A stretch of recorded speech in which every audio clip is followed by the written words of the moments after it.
오늘은 지금은 기도할 때 이런 제목으로 말씀을 드립니다. 우리 하나님께서는 전지전능하신 하나님이십니다. 하나님의 속성 가운데 전지전능, 무소부재, 하나님의 불변성, 또 하나님의 영원성, 이런 말들이 있어요. 그것은 사람이 동시에 공유할 수 없는 하나님만이 가지고 계시는 그런 하나님의 절대적 속성입니다. 그래서 우리 하나님은 전지전능하신 하나님, 모든 것을 아시고 모든 것을 행하시는 그런 능력의 하나님이라고 하는 것입니다. 그런데 우리 하나님은 전지전능하신 하나님이시지만은 인간의 자유의지를 절대 초월하지 않으신다. 하나님께서 사람을 창조하실 때 우리에게 자유의지를 주셨어요. 그 자유의지는 내 스스로 할 수 있도록, 내 의지대로 할 수 있도록 하나님이 그렇게 우리를, 사람을 만드셨어요. 하나님은 절대 능력을 가지고 계시지만은, 그리고 우리 인간의 어떤 이 자유의지를 절대로 초월해서 그렇게 하지는 않으신다, 그런 말씀. 쉽게 말해서 인간의 기도를 넘어서 역사하지 않으신다, 그런 말씀입니다. 하나님께 쓰임을 받았던 많은 인물들은 하나같이 기도에 승리한 그런 사람들이라고 우리가 볼 수가 있습니다. 기도할 때, 첫째로 기도할 때 하나님은 역사하십니다. 믿으시기를 축원합니다. 오늘 우리가 읽었던 본문의 말씀의 내용이 무슨 내용입니까? 하나님께서 이 유다 백성, 이스라엘 백성들이 하나님을 멀리하고 우상을 섬기고 이방신을 섬기고 하나님을 배반하고 얼마나 많은 악한 일을 행했습니까? 하나님이 참다 못해 기다리다 못해 이들을 징계하셨는데, 유다 백성들은 바벨론으로 그들을 징계하시고 이스라엘 백성들은 아수르를 들어서 그들을 징계하시고, 그래가지고 이스라엘 백성들이 다 이방 땅에 포로로 잡혀가지고 포로 생활하고 영어의 몸이 돼가지고 고난 가운데 살아갈 수밖에 없는 그런 삶이었습니다. 그런 형편이었습니다. 그런데 우리 하나님께서 선지자를 통해 가지고 그들에게 죄 때문에, 그들의 죄악 때문에 이방의 포로가 돼가지고 억압된 삶을 살지만은 하나님이 그들을 영원히 멸망시켜버리고 그들을 두시는 것이 아니라, 이사야 6장에 보게 되면 상수리 나무가 배임을 당하여도 거루터기가 남아있는 것처럼 이스라엘 백성들을 다시 회복시킬 수 있도록 거루터기를 남겨두셨다라고 말씀하는데, 언제 회복해 주시느냐? 하나님께서 정하신 때가 있어요. 그 때가 얼마냐? 70년. 70년의 때가 지나게 되면 이스라엘 백성들이 다시금 회복될 것이다, 내가 회복할 것이다, 하나님이 그렇게 말씀했어요. 예레미야를 통해서도 말씀하셨어요. 에스겔 선지자를 통해서도 말씀해 주셨어요. 여러분, 에스겔서를 읽어보게 되면 여러분, 꼴짝이 마른 뼈다귀들이 살아나는 그런 환상도 있지 않습니까? 그리고 또 성전의 문지방에서 물이 흘러나와가지고 동으로 나무로 흐르고 그 물이 흐르는 곳마다 강이 되어서 물이 닿는 곳마다 생물이 솟성하고 생명이 살아나고 치유의 역사 나타나고 열매 맺는 역사 나타나고, 이런 기적의 역사 나타나는 것은 그렇게 망하고 그리고 또 포로 잡혀가서 고통 고난 당하는 이스라엘 백성들을 하나님이 다시 회복시켜 주신다, 다시 소성시켜 주신다라고 하는 사실을 그런 환상들을 통해서 하나님이 보여주시는 것입니다. 그래서 예레미야, 그리고 또 에스겔, 다니엘서 읽어보면 하나님이 징계받아가지고 어려움을 당하지라도 하나님은 반드시 때가 되면, 70년의 때가 지나면 하나님께서 반드시 회복시켜 주리라, 그렇게 말씀하시고 약속하신 말씀, 오늘 우리가 읽었던 본문의 말씀도 바로 그 내용입니다.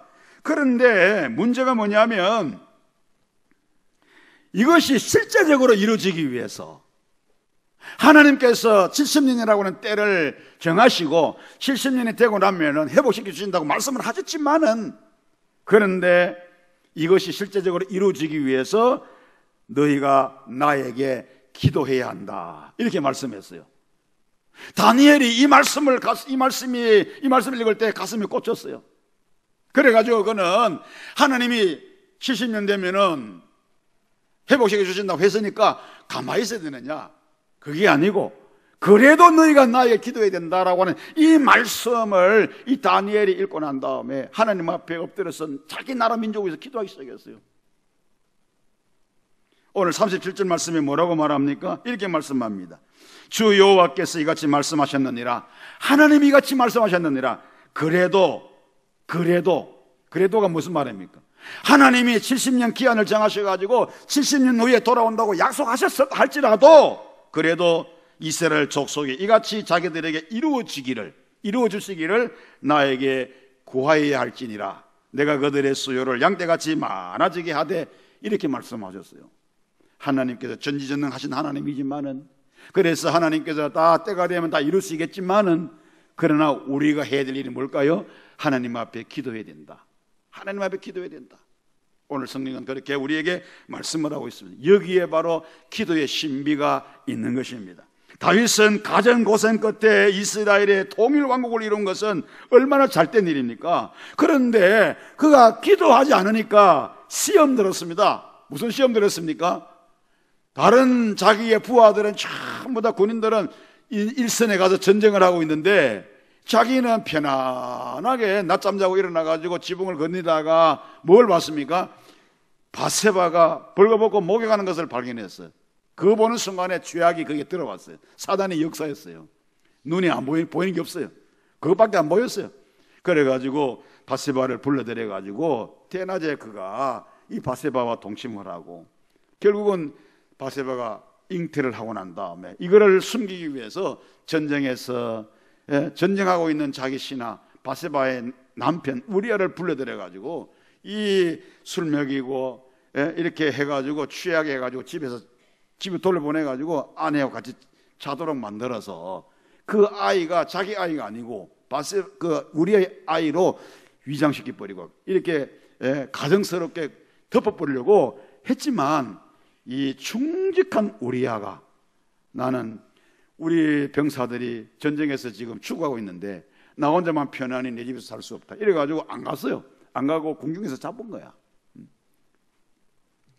그 다음에 또 다윗이 실패했으니까 한 번 더 시도했지만 역시는 마찬가지입니다. 그래 결국은 안 된다 싶으니까 편지 하나 써가지고 이 우리아의 손에 쥐어져서 요압 장군에게 전달했어요. 그 편지가 뭘까요? 자기를 죽이라고 하는 내용이 아닙니까? 그것도 모르고 우리아는 왕이 준 친서를 가지고 요압에게 전하러 갔는데, 결국은 요압 장군이 위장을 해서 이 우리아를 일선에 위장해서 특공대, 결사대 여러 사람 조직해가지고 보내가지고 적의 화살에 맞아 죽게 만들어버렸어요. 하나님이 얼마나 분노하셨겠습니까? 그래서 이 다윗을 하나님 치셨어요. 엄청나게 고통당했어요. 여러분, 기도하는 사람이 기도하지 않으면 이런 시험 들고, 기도하는 사람이 기도하지 않으면 이런 낭패를 당할 수밖에 없다. 그러나 우리가 기도할 때 하나님이 역사하시는 것을 믿으시고, 이 시대는, 지금 우리 시대는 기도할 때임을 아시고, 새벽에도 기도하고 금요일 밤에도 기도하고 매일 기도하고 하나님 앞에 기도해서 여러분의 문제, 여러분의 모든 일들이 잘 되는 역사 경험하시기를 주의 이름으로 축원합니다. 두 번째로, 기도하는 사람을 통하여 하나님은 일하십니다. 기도하는 사람을 통해서 하나님이 일하신다. 뜻은 하나님이 정하시지만은 그것을 이루시는 것은 반드시 하나님께서 인간을 통해서 이루신다는 사실입니다. 그래서 우리 하나님은 무슨 일을 하든지 간에 직접 하지 않으시고 인간을 통하여 하도록 창조 때부터 하나님이 정하셔서요. 그래서 아담과 하와를 창조할 때, 인간을 창조할 때 무엇으로 창조했습니까? 하나님의 형상으로 창조했다는 것입니다. 모세가 이스라엘 백성들을 출애굽시키는 것은 하나님의 뜻이었습니다. 그러므로 하나님이 그것을 반드시 이루게 하실 것입니다. 출애굽 24장 13절 14절에 보면은 이렇게 말씀하죠. 모세가 백성에게 이르되 너희는 두려워하지 말고 가만히 서서 여호와께서 오늘 너희를 위하여 행하시는 구원을 보라. 너희가 오늘 본 애굽 사람을 영원히 다시 보지 않으리라. 이렇게 말씀했어요. 여호와께서 너희를 위해 싸우시리니 너희는 가만히 있을지니라. 분명히 하나님께서는 모세를 통해서 이스라엘을 애굽에서 해방시키시고, 그리고 이 홍해를 건너게 하시는데, 이거는 하나님 뜻이잖아요. 하나님 뜻이지만은, 하나님이 행하시지만은 하나님께서 모세를 틀어서 하시는 거예요. 그래서 모세에게 야, 너 가지고 있는 게 뭐지? 지팡이. 바다를 향하여서 내밀으라고 그랬어요. 그래서 모세가 이 지팡이를 가지고, 하나님 주신 지팡이를 가지고 바다를 향하여 내밀었더니 홍해 바다가 쫙 갈라지기 시작합니다. 놀랍게 이게 갈라지기 시작합니다. 양쪽 갈라지면서 물벽을 이루고 이 중간에는 완전히 땅바닥이 다 보일 정도로 갈라져 가지고 이스라엘 백성들이 쫙 한 사람도 물에 빠진 사람 없이 전부 다 홍해 그 중간 길을 내신 그 길로 다 건너가서 홍해 다 한 사람 빠지면 다 건너갔어요. 여기서 우리가 주목할 수 있는 게 뭐냐면, 하나님이 너희를 위하여 행하시는 것을 보라. 하나님이 너희를 위해서 행하시는 것을 보라 그랬어요. 그러나 그 구원의 역사는 사실 모세를 통하여 나타나게 되고 또 모세를 통해서 일하게 되었다는 사실을 확인해 볼 수가 있는 것입니다. 구원의 역사도 마찬가지입니다. 요한복음 19장 30절에 보면은 이런 말씀이 있습니다. 예수께서 신포도주를 받으신 후에 이르시되 다 이루었다 하시고 머리를 숙이시니 영혼이 떠나가시니라. 예수님이 십자가에 달리셨어요. 십자가에 달리셔가지고 이 양손에 못이 박히고 양발에 못이 박히고 머리에 가시관 섰어요. 머리에 막 가시관 찔려가지고 머리가 온몸에 막 머리부터 얼굴에 피가 피범벅입니다. 손과 발에 피범벅입니다. 옆구리에 창 찔렸습니다. 그 십자가상에서 주님께서는 하나님 앞에 기도도 하시고 그리고 또 7마디 말씀하셨는데 마지막에 이런 말씀을 하셨어요. 19장 30절. 예수께서 신포도주를 받으신 후에 이르시되 다 이루었다 하시고 머리를 숙이시니 영혼이 떠나가시니라. 다 이루었다 그랬어요. 뭘 이루었습니까? 하나님께서 예수 그리스도에게 임하신 구원의 역사, 인간의 모든 죄와 죽음 문제를 해결하고 구원하실 그 구원의 역사를 예수님이 십자가에 달리셔가지고 죽으심으로 말미암아 다 이루신 거예요. 율법의 요구를 십자가상에서 예수님이 다 이루신 거예요. 그래서 내가 다 이루었다 하고 운명하셨어요. 주님이 구원의 길을 여시고 구원의 길을 이루어놓으셨어요. 다 이루셨어요. 그러나 실제로 구원이 일어나는 것은 언제 일어나느냐? 저와 여러분들이 복음을 전할 때, 복음을 전파할 때, 그때 믿는 자들이 생겨지고 구원의 역사가 일어나는 것입니다. 그래서 예수님은 마가복음 16장 15절에서 우리에게 이렇게 말씀합니다. 너희는 온 천하에 다니며 만민에게 복음을 전파하라. 온 천하에 다니면서 만민에게 복음을 전하라. 예수를 믿는 사람은 구원받을 것이고 예수 믿지 않는 자는 정죄를 받으리라. 믿는 자에게는, 예수 믿는 자에게는 이와 같은 표적이 따라올 것이니 내 이름으로 귀신을 쫓아내고 새방언을 말하고 뱀을 집어 올리고 무슨 독을 마실지라도 해를 받지 아니하고 병든 자의 몸에 손을 얹은 적 나으니라. 이런 표적이 따라온다고요. 누구에게? 예수 믿는 사람들에게. 할렐루야. 그렇기 때문에 우리 주님이 십자가상에서 구원의 길을 열어놓으셨지만은, 다 이루셨지만은 실제적으로 구원의 역사가 일어날 수 있도록 하는 것은 오늘 우리가 이 복음을 전해야 된다는 거예요. 주님이 일어놓으신 그 복음을 우리가 만민들에게 복음을 전해야 된다는 거예요. 전할 때에 구원의 역사가 여기저기서 막 일어나기 시작하는 거예요. 그렇기 때문에 만민에게 복음을 전파해라. 믿고 구원받는 사람, 예수 믿는 사람은 구원을 받을 것이고 그렇지 않은 사람은 정죄받으리라. 이렇게 말씀했어요. 기도할 때 하나님이 어떻게 역사하십니까? 어떻게 역사하십니까? 3가지입니다. 하나님의 뜻을 분별하도록 하십니다. 우리가 하나님 앞에 기도하게 되면 하나님이 역사하십니다. 어떻게 역사하십니까? 첫째는 하나님의 뜻을 분별하게 하신다. 여러분들이 기도 많이 하시면 하나님의 뜻을 분별할 수 있도록 하나님이 역사하세요. 그래서 이사야 선지자가 하나님의 성전에 들어가서 기도했더니요, 하나님께서 뜻을 그에게 보여주셨어요. 하나님이 말씀하십니다. 내가 또 주의 목소리를 들은 적 이르시되 내가 누구를 보내면 누가 우리를 위해서 갈고. 이 하나님의 음성이 들려와요. 그때에 이사야가 뭐라고 말씀합니까? 하나님의 뜻을 분별하고 난 다음에 그가 응답합니다. 주여 내가 여기 있나이다. 나를 보내소서. 기도하는 사람은 하나님의 뜻을 분별할 수가 있고, 하나님의 뜻을 분별한 사람은 그 하나님의 뜻에 응하여서 순종하는 삶을 살아가게 되니 그 사람에게 놀라운 역사가 일어날 수밖에 없어요. 오늘 여러분들이 기도함으로 말미암아 하나님의 뜻을 분별하여 그 뜻을 이루어드리는 믿음의 성도가 되기를 주의 이름으로 축원합니다. 그리고 또 한 가지는 뭐냐면 하나님의 뜻에 동의하게 돼요. 하나님의 뜻에 동의하게 된다. 인간은 누구나 자기의 뜻만 주장하고 거기에 동의하게 되어 있습니다. 그러나 기도하면 반드시 자기 뜻을 버리고 하나님의 뜻에 동의하게 된다는 사실. 베드로가 요파 항구에 머물러 있었어요. 그런데 예루살렘에 고넬료라고 하는 이탈리아 백부장이, 그는 유대인들이 믿는 하나님을 믿었어요. 그래서 백부장 로마 사람이지만은 자기가 주둔하고 있는 이스라엘 유대 땅 예루살렘에 그 민족을 위해서, 유대 민족을 위해서, 어려운 사람을 위해서 구제도 하고 기도도 하고 이렇게 해가지고 참 많은 사람들의 덕망 있는 그런 백부장 고넬료였습니다. 그런데 한날 하나님께서 환상 가운데 나타나가지고 저 요파 항구에 있는 베드로를 청하라, 이런 음성이 들려와요.